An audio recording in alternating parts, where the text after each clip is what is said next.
Several blocks in the Rhino District could see some big changes. Last night, City Council approved a new incentive program to allow for the development of taller buildings. So this development will affect 4 to about 8 block area, right near the A-line station on 38th and Blake. And that's where we have Denver 7's Megan Lopez joining us. Megan, there's a catch to all this, though.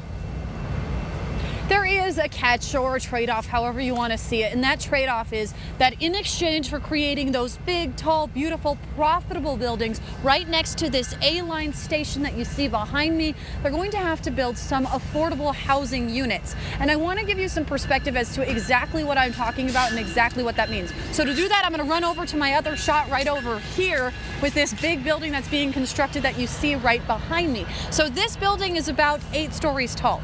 Imagine this building being stacked on top of another building that's same size. That's how tall we're talking about for this area. So it could change the skyline here dramatically, but not really when it comes to shifting the overall skyscrape of the Denver skyline. The reason being that these buildings aren't that tall in comparison to some others. Here's why. These new buildings will be nowhere near the height of the tallest buildings in the city. The 56-story tall Republic Plaza takes that trophy. Then that one would dwarf in comparison to the proposed 650-17 building, which would be a whopping 90 stories tall if approved.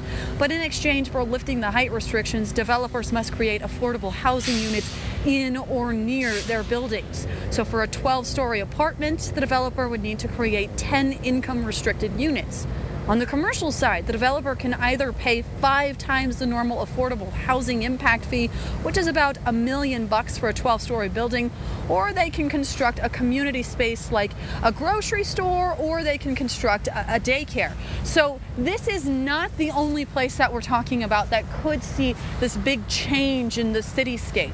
There's also a proposal to have a place near the Fox station on 41st see some of these taller buildings with that incentive program to create affordable housing.